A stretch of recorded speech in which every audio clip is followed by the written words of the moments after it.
신약성경 로마서 4장 18절에서 25절에 있는 말씀입니다. 아브라함이 바랄 수 없는 중에 바라고 믿었으니 이는 내 후손이 이가 되리라 하신 말씀대로 많은 민족의 조상이 되게 하려 하심이라. 그가 백선하되어 자기 몸이 죽은 것 같고 사라의 태가 죽은 것 같음을 알고도 믿음이 약하여지지 아니하고 믿음이 없어 하나님의 약속을 의심하지 않고 믿음으로 견고하여져서 하나님께 영광을 돌리며 약속하신 그것을 또한 능히 이루실 줄을 확신하였으니 그러므로 그것이 그에게 의로 여겨졌느니라. 그에게 의로 여겨졌다 기록된 것은 아브라함만 위한 것이 아니요 의로 여기심을 받을 우리도 위함이니 곧 예수 우리 주를 죽은 자 가운데서 살리신 이를 믿는 자니라. 예수는 우리가 범죄한 것 때문에 내줌이 되고 또한 우리를 의롭다 하시기 위하여 살아나셨느니라. 아멘. 우리가 믿음 생활을 한다는 것이 죽어서 구원받는 것도 중요한 자리를 차지하고 있지만 그것이 끝이라고 한다면은 죽은 이후의 일이고, 그럼 우리가 이 세상에서 살아가면서 믿음으로 산다고 하는 것을 어떻게 생각해야 되느냐 하는 겁니다. 이런 우리가 행복해지기 위해서 믿음 생활하는 것이죠. 이 땅에서 살 때 행복해지기 위해서, 복되기 위해서, 보람되고 가치 있고 의미 있게 살기 위해서 우리가 신앙생활을 하는 것이지, 부자 되고 권세 있는 자가 되고 유명한 자가 되기 위해서 믿는 것은 아니지 않습니까? 그래서 믿음으로 산다고 하는 말을 많이 합니다. 믿음을 굉장히 많이 강조하죠.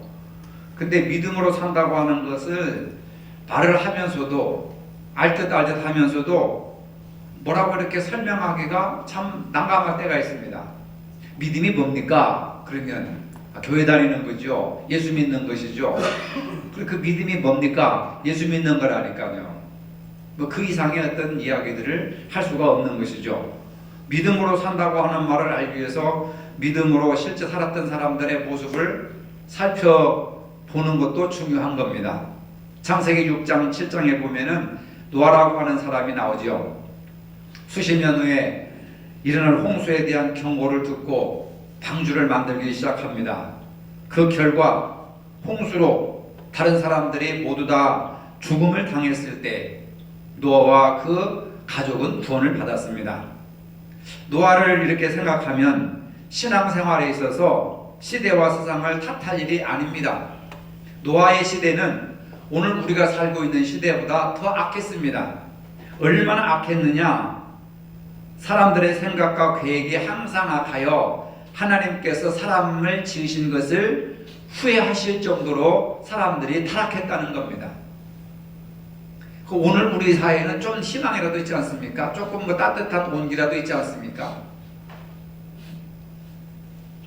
그런데 노아 시대 때는 절대적으로 부패하고 타락했다고 하는 거예요. 하나님이 인간을 지으신 것을 후회하실 정도라니까. 여러분들이 자식 낳고 후회하는 그런 마음처럼 괜히 자식을 낳아가지고 이 고생을 한다고 부모들은 한 번씩 다 그런 생각들을 하잖아요. 하나님도 마찬가지였습니다. 내가 괜히 인간들을 만들어가지고 내가 이렇게 속 썩고 있구나. 그래서 심판을 하시겠다고 결정을 하시고 노아에게 방주를 지으라. 비가 한 방울도 내리지 않는 때에 하나님께서 명령을 하셨는데 노아는 그 말씀에 순종하여서 평생 동안 방주를 짓고 하나님의 말씀이 실현됐을 때 다른 사람들은 전부 다 멸망을 당했지만 노아는 믿어 순종함으로 구원을 받았다고 하는 겁니다. 이어서 창세기 12장에 보면 아브라함의 이야기가 나오지요. 아브라함은 하나님의 지시를 받고 알지 못하는 일에 순종했습니다. 아는 일에 순종하기는 쉬워도 알지 못하는 일에 순종하기는 굉장히 어렵습니다. 하나님의 지시라고 하는 것은 본토 친척 아비 집을 떠나 내가 내게 지시할 곳으로 떠나라 하는 얘기입니다. 근데 아브라함은 그 떠나야 할 땅에 어디에 있는지, 어떤 방향으로 가는지, 누가 있는지 전혀 알지 못했습니다. 알지 못하고 순종하는 것, 경험하지 않고 순종하는 것. 아브라함은 그 땅을 한 번도 가본 적이 없습니다. 하나님을 신뢰하지 않고서는 도저히 순종할 수 없는 일이었습니다. 노아와 아브라함의 생애를 통해서 믿음으로 산다고 하는 것이 무엇인가? 약속의 말씀이 주어졌고 그 약속의 말씀을 경험하지 않았지만, 붙잡지 않았지만, 체험하지 않았지만 그 약속의 말씀을 믿고 나아가는 것이 믿음 생활이다. 믿음 생활이라고 하는 겁니다. 그래서 하나님께서 하신 일에 대한 순종, 이것이 믿음이라고 한다면 우리에게 가장 중요한 신앙의 원리가 믿음 생활의 원리라고 하는 겁니다. 가장 중요한 것은 뭐냐? 오늘 우리는 믿음으로 살고 싶지만 하나님이 우리 눈에 보이지 않는다는 겁니다. 그분이 행하신 일도 우리의 눈에 보이지 않고 하나님이 어떤 일을 하시는지 우리는 경험할 수도 없고 만져볼 수도 없고 눈으로 볼 수 없기 때문에 신앙생활에 많은 사람들이 회의가 들어가는 겁니다. 그럼에도 하나님이 행하신 일을 믿고 그 일을 믿음으로 바라본다고 한다면 그것이 믿음 생활이라 이렇게 이야기할 수가 있죠. 우리가 믿음으로 세상을 사는 원리를 가장 잘 설명해 주는 것이 바울이 고린도후서 5장 7절에 이렇게 말하고 있습니다. 이는 우리가 믿음으로 행하고 보는 것으로 행하지 아니하미로다. 보는 것을 믿지 못할 사람이 어디 있겠어요? 근데 보이지 않는 것을 믿는다고 하는 게 이게 믿음이라 이게. 그래서 바울도 우리가 믿음으로 행하고 보는 것으로 행하지 않는다. 여러분, 믿음을 가진 사람들은 보는 것을 믿는 게 아니에요. 보이지 않는 것을 믿는 거예요. 이게 이제 힘든 겁니다. 아니, 보이지 않는데 뭘 믿으라는 거야? 어떻게 믿으라는 거야? 왜 믿으라는 거야? 자꾸 질문을 하는 거죠. 세상을 살아가는 데는 두 가지 원리가 있습니다. 하나는 변하는 것을 따라가는 삶이고 하나는 변하지 않는 원리를 따라 살아가는 겁니다. 변하는 것을 따라가는 것은 보이는 것으로 사는 것이고 변하지 않는 것을 따라가는 것은 믿음으로 살아가는 겁니다. 여러분들은 지금까지 어떻게 살아왔습니까? 변하는 것을 따라 살았습니까? 변하지 않는 것을 따라 살았습니까? 보이는 것을 따라 살았습니까? 보이지 않는 것을 따라 살았습니까? 대개 보면 우리는 보이는 것을 믿고 따라왔습니다. 그것을 절대적인 진리로 생각하면서 그것이 믿음이라고 생각했습니다. 보이지 않는 것은 아예 생각지도 않고 믿을 것으로 생각하지도 않고 믿음의 대상으로도 취급하지 않았습니다. 보여야 믿지. 내가 만져야 믿지. 경험해야 믿지. 체험해야 믿지. 어떻게 보이지 않는 것을 믿을 수 있는가? 이런 개인적인 갈등이나 공동체에서도 이 믿음의 원리에 대해서 많은 사람들이 갈등을 겪고 있는 것입니다. 그런데 믿음으로 산다고 하는 것은 우리 눈에 보이지 않고 우리의 감각으로 느껴지지 않지만은 우리를 위해서 하나님께서 행하신 일들, 또 행하고 계시는 일들, 앞으로 행하실 일들을 믿고 그 믿음으로 따라가는 삶을 아브라함이 보여줬고 노아가 보여줬고 그 다음에 수많은 족장들이나 성경의 인물들이 믿음으로 살아가는 것은 이런 거다라고 우리에게 보여주고 있습니다. 근데 우리는 수없이 성경을 읽고 공부하고 성경 내용을 알지만은 역시나 보이지 않는 것을 어떻게 믿고 따라갈 수 있는가 하면서 멈칫거리고 머뭇거리고 있다 그 말입니다. 우리가 아무리 어렵고 힘들고 계획대로 되지 않았을 때, 억울한 일을 당했을 때 아무리 생각해도 하나님이 너무 무심하다고 할 때가 있습니다. 하나님이 나를 버리셨는가? 하나님이 나를 외면하고 계시는 것은 아닌가? 하나님이 나를 떠나신 것은 아닌가? 아니, 하나님 존재 자체가 없는 것은 아닌가? 이런 절망스러운 마음이 들 때가 있어요. 사람이기 때문에. 환경을 보면은 우리는 이런 느낌을 따라 단지 자신이 들었던 그 생각, 그 느낌이 절대적으로 생각해가지고 그 느낌을 믿음으로 착각을 해서 하나님에 대한 서운한 마음, 주변 사람들에 대한 서운한 감정, 환경에 대한 서운한 일들, 이런 것들이 잔뜩 내 마음속에 들어가지고 낙심되고 그 다음에 절망하고 좌절하고 우울증에 빠져버립니다. 내 생각과 내 경험과 내 계획이 얼마나 이게 변하기 쉬운 것인지요. 사람의 감정은 하루에도 12번씩 더 변합니다. 맛있는 음식을 먹을 때는 기분이 좋습니다. 그런데 조금만 기분이 상하면 그 좋았던 기분도 순식간에 사라져 버리는 거예요. 믿음으로 산다고 하는 것은 눈으로 보이는 대로 살아가는 것이 아니고 내가 경험대로 살아가는 것이 아니라 내 느낌대로 살아가는 것이 절대로 아닙니다. 믿음으로 산다라고 하는 것은 하나님이 세상을 지으시고 우리가 느끼고 보이지 않는 세상 모든 일들을 관여하시고 살아계신 하나님을 내가 받아들이고 살아가는 것을 바로 믿음이라고 하는 거죠. 하나님은 우리에게 한순간도 눈을 떼지 않으시고 불꽃 같은 눈동자로 지켜주신다고 하는 것을 믿고 살아가는 것이 그게 믿음이에요.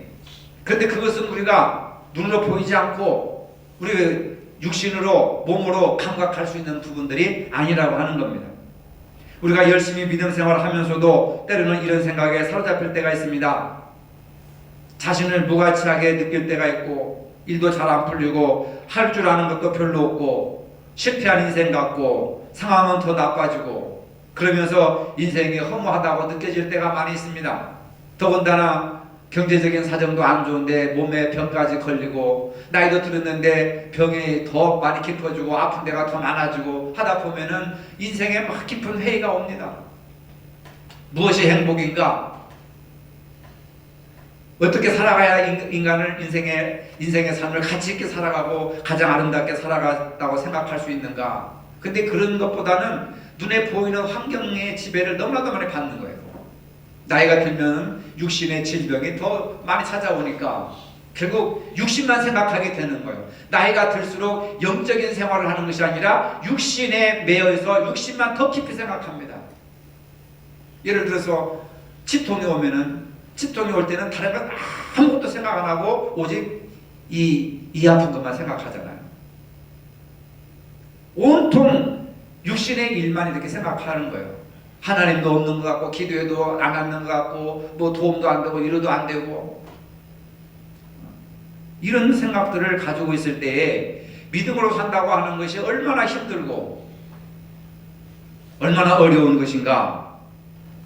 낙심하기 쉽습니다. 절망하기 쉽습니다. 그것이 인간의 감정이에요. 그 감정이 믿음이 아닙니다. 믿음은 그 감정을 이겨야 된단 말이에요. 하나님은 나를 특별한 인간으로 삼으셨고 특별한 존재로 삼으셨고 하나님은 우리를 위해서 놀라운 계획을 가지시고 계시고 놀라운 축복을 예비하고 계시고 그렇지만 지금 진행 중이지만 아직 완성되지 않았다. 하나님은 나를 향한 계획과 놀라운 일들을 준비하고 계신다.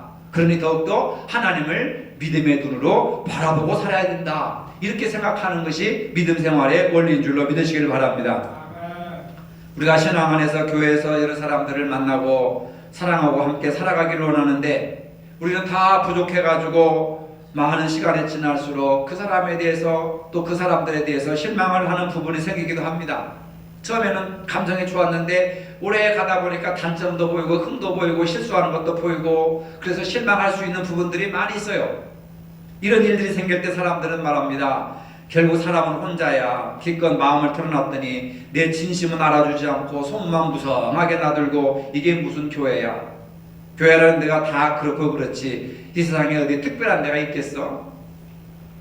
하면서 마음의 문을 딱 닫아버리고 마음 따라가는 것, 보는 대로 살아가는 것 대부분의 크리스찬들의 모습이 이런 모습이에요. 믿음이 없습니다.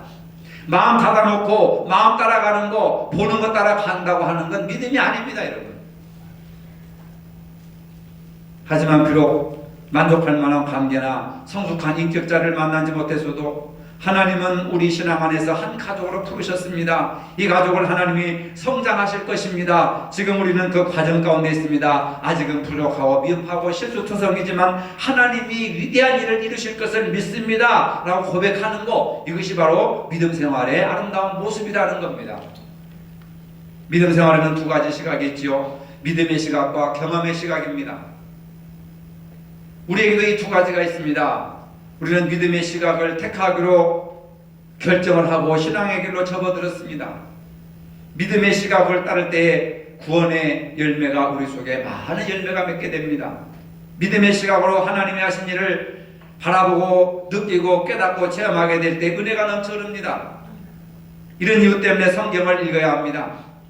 성경을 알지 못하고는 하나님이 무슨 일을 하셨고 지금 하고 계신 일, 앞으로 하실 일이 무엇인지를 전혀 알 도리가 없습니다.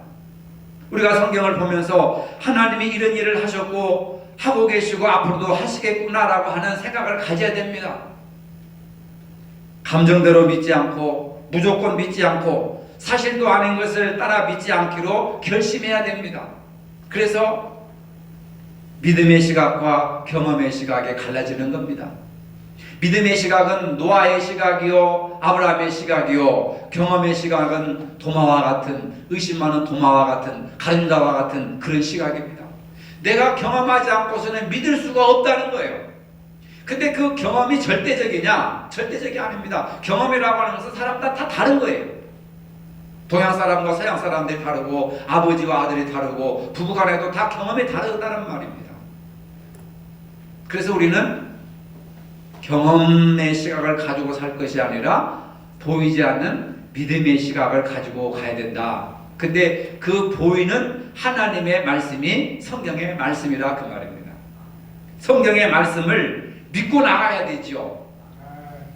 경험의 시각을 가지고 살아간다면 자기가 하나님이 될 수가 있습니다. 내가 경험한 것이 절대적이고 내가 경험한 것이 최고의 선이고 내가 경험한 것이 진리다. 당신이 경험한 것은 잘못되었다 라고 생각을 해버리는 겁니다. 경험의 시각으로 산다고 하는 것은 내가 경험하지 않은 것은 절대로 믿을 수 없다 라고 생각하는 거예요. 하나님을 만나면 내가 열심히 믿겠다 하는 사람들이 있습니다. 하나님 만나면 안 믿을 사람이 누가 있겠어요? 다 믿죠. 하나님을 경험하지 않고 체험하지 않고서 믿는다고 하는 게 이게 굉장히 어려운 문제거든요. 도마와 같이 만져보고 난 다음에 내가 믿겠습니다.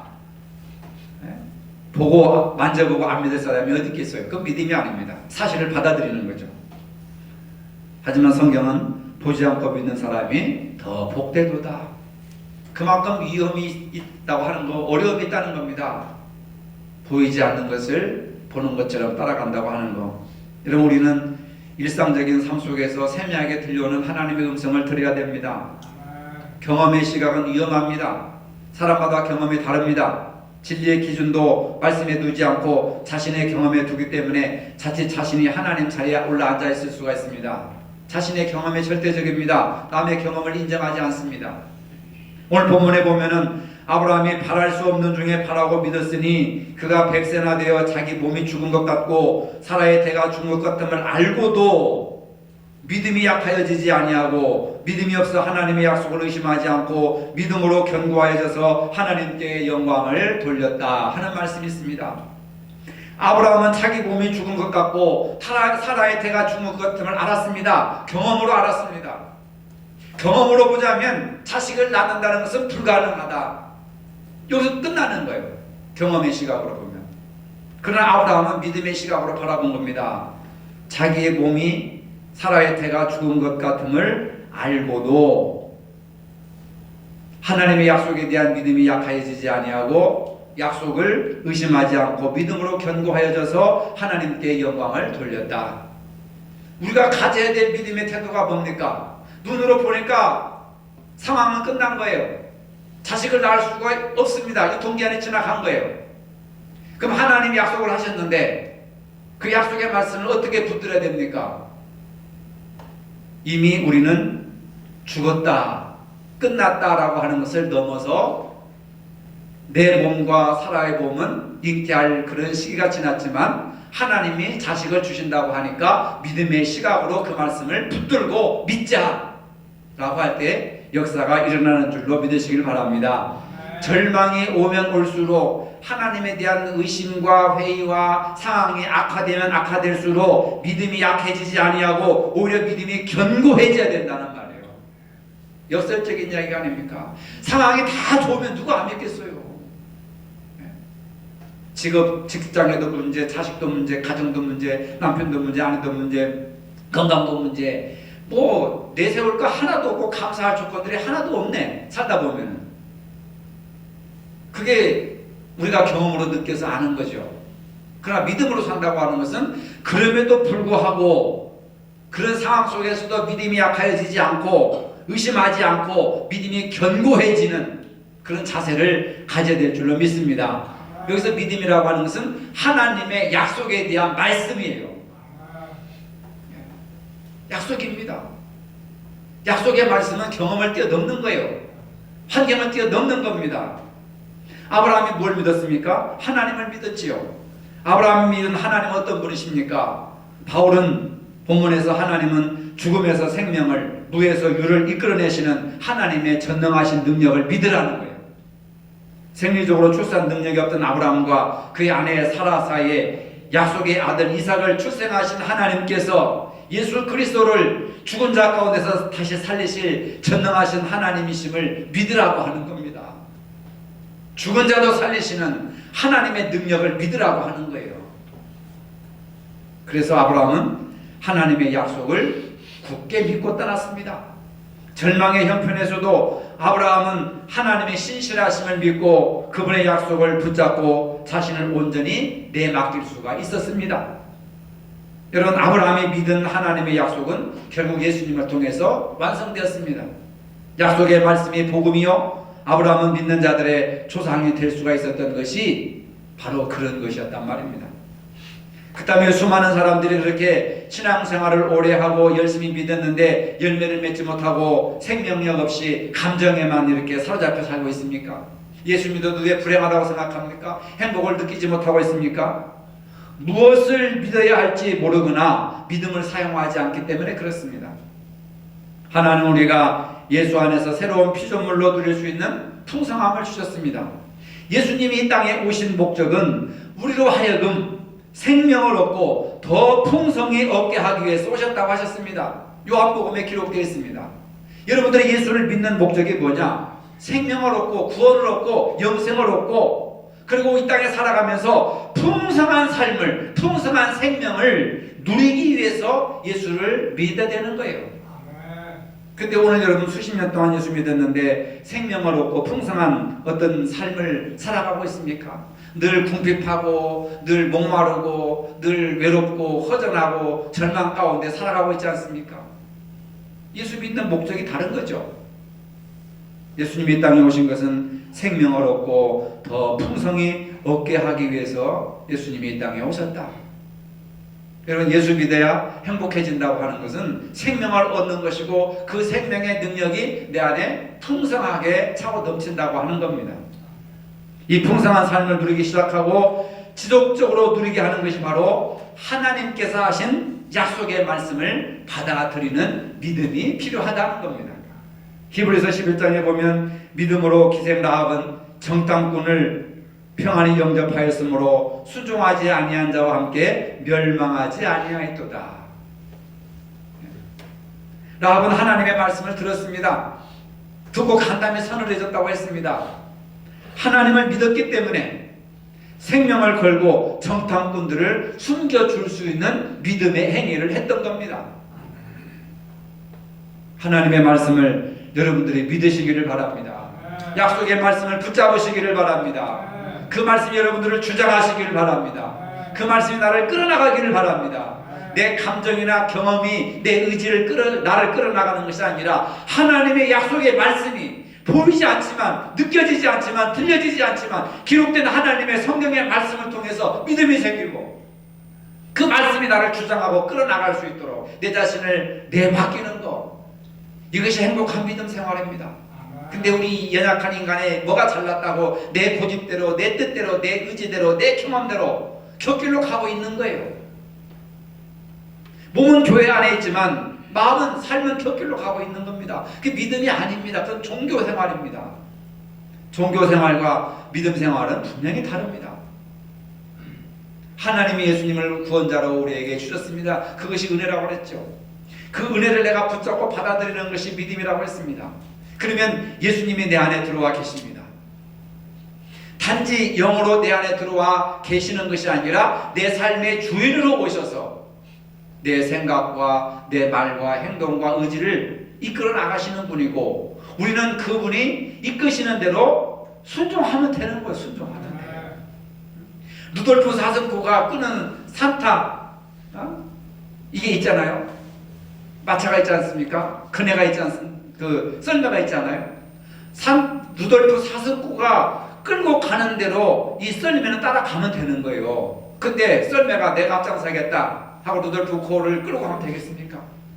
예수님이 나를 끌어가셔야지 내가 예수님을 끌고 가면 되겠습니까? 말씀이 나를 끌고 가야지 내가 말씀을 바꾸어서 말씀을 끌고 가면 되겠습니까? 인간의 뭐가 잘났다고? 그렇지 않습니까, 여러분? 여러분들 삶 속에서 하나님의 말씀이 여러분들을 끌어가십니까? 아니면 내 생각과 내 경험과 내 주장이, 내 의지가 나를 끌어가고 있습니까? 대개 보면은, 저도 물론 거기에 포함되지만, 환경과 현실과 내 경험과 내 주장이 나를 끌고 가요.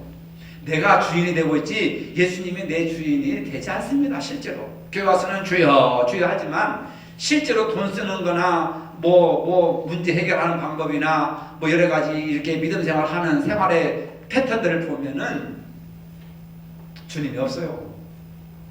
그냥 자기가 하는 거야. 자기가 다 해놓고 나중에 주님이 하셨습니다 하고 그냥 거칠게 그냥 인사하는 거죠. 믿음이 그런 것이 아니란 말입니다. 아브라함은 아무것도 바랄 수 없는 중에서도 약속의 말씀을 바라보고 의심하지 않고 믿음이 약해지지 않고 그렇게 절망적인 상황 속에서도 오히려 더 믿음이 견고해졌다는 거예요. 견고해졌다. 하나님의 약속에 대한 말씀을 더욱더 확실하게 붙들었다 말입니다. 오늘 여러분들에게 필요한 것이 뭡니까? 빵이요, 돈이요, 옷이요. 물론 그게 필요하죠. 그러나 그것이 우리에게 영생을 주고 생명을 풍성하게 하지는 못합니다. 그렇죠? 우리에게 영원한 생명을 주고 생명을 풍성하게 하시는 분은 예수님이십니다. 우리가 믿는다고 하는 것은 살아계신 하나님의 아들 그리스도를 내 안에 모시고 그분을 믿고 살아가는 것이고 그분을 내 마음속에 유폐시키는 것이 아니라 내 주인으로 이제 일하시옵소서, 나를 이끌어 가시옵소서, 나의 삶의 주인이 되어 주시옵소서 라고 날마다 그분을 인정하고 고백할 때에 그분이 우리들의 삶을 해결하고 이끌어 나가신다. 그래서 바울은 이제는 내가 사는 것이 아니라 내 안에 그리스도께서 사시는 것이다. 이전 것은 지나갔으니 보라 새 것이 되었도다 라고 하셨습니다. 이전 것은 지나갔다. 내가 주인 노릇했던 과거 시대는 지나갔다. 이제는 내가 주인이 아니라 내 안에 계시는 예수님이 내 삶의 주인이 되셨습니다. 이걸 선포하는 것이 가장 큰 영광의 축복인 줄로 여러분들 믿으시길 바랍니다. 이제 우리는 노아나 아브라함처럼 바랄 수 없는 중에 바라고 믿어야 합니다. 우리의 경험으로 사는 자세가 아니라 말씀을 믿고 따라 살아야 합니다. 하나님의 약속의 말씀을 철저히 믿고 순종해야 됩니다. 그럴 때 노아와 아브라함을 통해서 역사하신 하나님의 전능하신 능력이, 크신 능력이, 불가능을 가능케 하시는 능력이, 죽은 자를 살리신 능력이, 38년 된 환자를 일으키신 그 치유의 능력이 바로 믿음의 결과로 우리들의 삶 속에서 나타나게 될 것입니다. 행복하고 보람 있는 인생을 사시기를 주님의 이름으로 축복합니다. 거룩하신 아버지, 아브라함은 바랄 수 없는 형편에도 의심하지 않고 약속의 말씀을 믿어 믿음의 조상이 되었습니다. 오늘 우리도 환경과 열악한 형편에 따라 살지 않고 약속의 말씀을 믿고 사는 저희들이 되게 하여 주시옵소서. 큰 믿음으로 승리하게 도와주시옵소서. 예수님의 이름으로 기도합니다. 아멘. 이제는 우리 주 예수 그리스도의 은혜와 하나님 아버지의 무한하신 사랑과 성령의 교통하심이 약속의 말씀을 믿고 살기를 원하는 모든 성도들 머리 위에 이제로부터 영원토록 함께 하시기를 축원하옵나이다. 아멘.